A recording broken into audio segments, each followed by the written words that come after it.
Hi, let's take a look at the law of sines.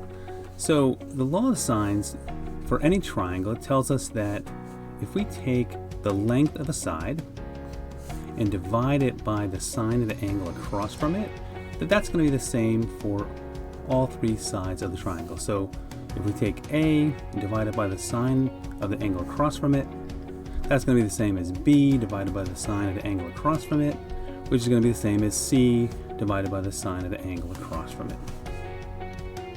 So let's take a look at some numbers and how that would work. So for a given triangle with these numbers, if we were to go ahead and calculate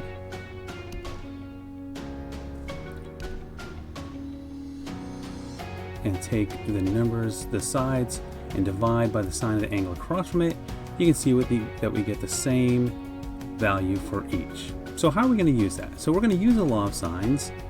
When we have a triangle, we're trying to find the missing side or a missing angle of the triangle. So when can we use the law of sines compared to law of cosines or compared to just using regular trig functions? So the first thing is the law of sines is going to be used for non-right triangles. When you've got right triangles, it's easier just to use regular trig functions and Pythagorean theorem.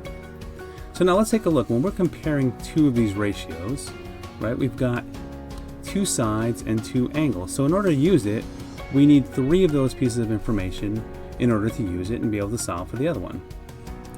So we can use it when we have either two sides and a non-included angle, or we can also use it when we have two angles and a non-included side.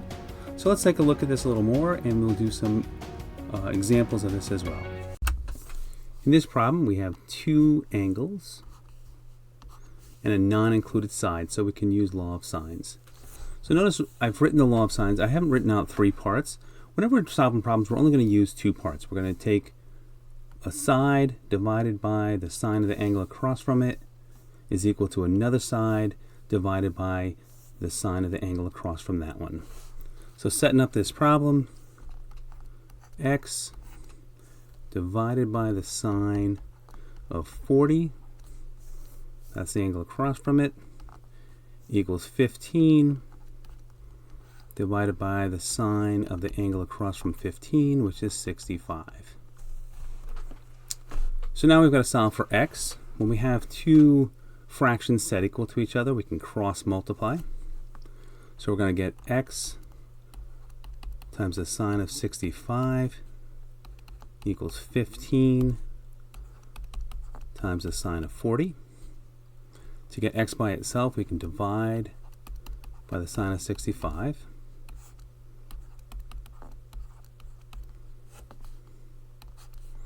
And then we get x equals 15 times the sine of 40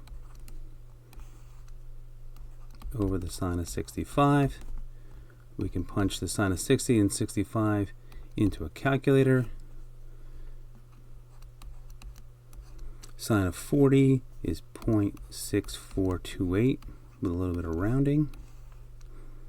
Sine of 65 is 0.8988. And if we calculate that, we're going to get x equals 10.7. So now just a quick check you can do. Let's go back to the problem over here. Just to make sure your math is making sense, smaller sides are going to be across from smaller angles in a triangle. So if we look, 40 is smaller than 65. So our answer that we get for this, if we got something greater than 15, we would know that we need to recheck our math, right? Because smaller sides are across from smaller angles and larger sides are across from larger angles. Here we have two sides and a non-included angle, and we're trying to find another angle, so we can use law of sines. Let's set up the ratio. 11 over the sine of the angle across from it equals 6 divided by the sine of the angle across from that one. So now we can cross multiply. 11 times the sine of x equals 6 times the sine of 40. To get the sine of x by itself, we can divide by 11. Sine of x is going to equal 6. Sine of 40 over 11. And we can do that on our calculator, and we get 0.35061 with some rounding. Right, but we're not trying to find the sine of x, we're trying to find the angle x itself. So if we have the sine of x and we're trying to find the angle, we can use the inverse sine to find the angle. When we take the inverse sine of 0.35061, we get that our angle is going to be 20.5. 20.5. And again, we can do a check. Smaller sides are across from smaller angles, so since 6 is smaller than 11, our answer needs to be smaller than 40, and it is. So we can guess that our math is correct. So let's take a look visually how the law of sine can give us an ambiguous answer, give us two different answers for the same question. So if we're using the law of sines and we're given two lengths of sides, so the blue and purple at a fixed length, and we're given an angle, but not an angle that is included in those. We're talking about an angle that is opposite one of those sides, and we got to find the angle that is the included angle between those. So if we take these two sides, that's going to be part of the triangle. The angle over here, because it's not an included angle. And then the line, the third line, in order for that angle to be true, we've got to have the third line be along this line. So then keeping the blue line the same length, we could move it anywhere along this path. So if we move it down to meet the dotted line here, that's one triangle that can be formed with these two lengths and this angle. But that's not the only one. We could continue and move this down along that arc a little more. And this is another one that still has the same measurements and the same angle as well. So that visually demonstrates how we can get, given two sides and a non-included angle, how we can get two different values for this angle. So it's also possible using the law of sines to get a situation where we have no solution. So let's do the same problem again. We're just going to change it slightly right here. We're going to change the length of one of the sides. So again, let's form the triangle with these two sides, the purple and the blue side. We have a non-included angle right here, and that means the third side needs to go along here. So we can rotate that blue line anywhere along this arc, but you can see as we try to meet the dotted blue line, the blue line just isn't long enough to get there. So in this situation, we have no answer. There is no triangle that can be formed. So let's start. There's 6 different situations. All of them kind of follow the same logic. So let's put some labels along here. Let's do sides A and B. The angle opposite A will make a capital A. And then we're going to throw the height in there because the height becomes important as well. So going back to the first problem we did. So the first thing we looked at all acute angles, right? So these are the 6 different situations. So we looked at acute angles to start with. So the first problem we did is when we were able to form 2 different triangles, and that happened when we had an acute angle and A was less than B.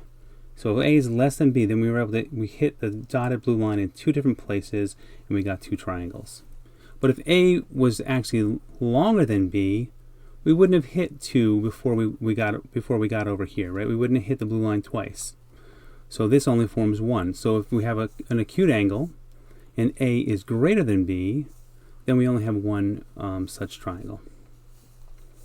Now the one we just looked at here, if we have an acute angle again and it's too short to go all the way down to the blue line. In other words, it's shorter than the height. We put the height in there. So if the blue line is shorter than that, then we can't make a triangle. Now if it's exactly right and it's just the length of h, it's just going to touch right there and make one little triangle. So that right there we can do is if a equals h, then there's one triangle that exists. Now those four we did with acute angles. Now let's see, what if this angle changes to become an obtuse angle, larger than 90 degrees? Well, there's two different situations. If a is greater than b, we can rotate a around, but there's no other place that we can make a triangle. We can only make this one triangle where it touches here. So if angle a is obtuse and a is greater than b, then there's only one such triangle. But if angle a is obtuse and a is less than b, then again we have the situation where it's just too short to complete the triangle. So in this case, there's no triangles that exist. In this problem, we have two sides and a non-included angle. So we can use the law of sines. This is going to be a triangle where we might have two solutions though, so we're going to deal with that at the end. So let's set up the ratio 11 over the sine of 35 equals 15 over the sine of x. Now we can cross multiply. 11 times the sine of x equals 15 times the sine of 35. Divide by 11 to get the sine of x equals 15 times the sine of 35 over 11. We calculate that and we get 0.78215. That's what the sine equals. We're looking for the angle, so we've got to take the inverse sine.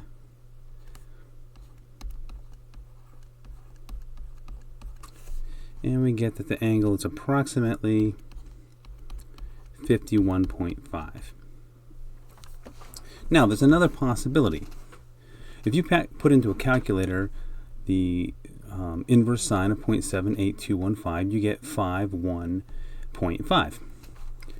But also 180 minus 51.5, which gets you 128.5, will also, the sine of this will also get you 0.78215. So there's two answers here, the one that we calculated and the one which is 180 minus that. So we've got 51.5 and 128.5. But we still have to check this answer, the 128.5, because sometimes we'll get an answer here that won't work. So let's take a look over here. So 128.5, if we add 128.5 to the 35 that we already had, we get 163.5.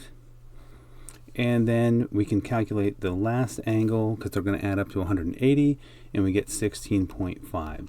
So that shows us that 128.5 is a possibility. If we had added these up and got something already greater than 180, then we couldn't have found that third angle, and the second solution actually wouldn't have been a solution to it. But in this case, we have two solutions, 51.5 or 128.5. Let's take a look at one more problem where we're trying to find a missing angle. So here we would get 25 over the sine of x equals 20 over the sine of 75. We'd cross multiply 25 times the sine of 75 equals 20 times the sine of x. Divide by 20 and we'd get the sine of x equals 25 times the sine of 75 over 20. Calculate that out and we get the sine of x equals 1.207. And now we've got a problem. So the sine has to be between -1 and 1, and this is outside that range. So if we were to try to find this angle, right, if we have the sine and we try to find the angle, we would take the inverse sine of 1.207, and if you put that into your calculator, you're going to get error. So we can't take the inverse sine of 1.207. So this is actually one of the triangles that we can't make.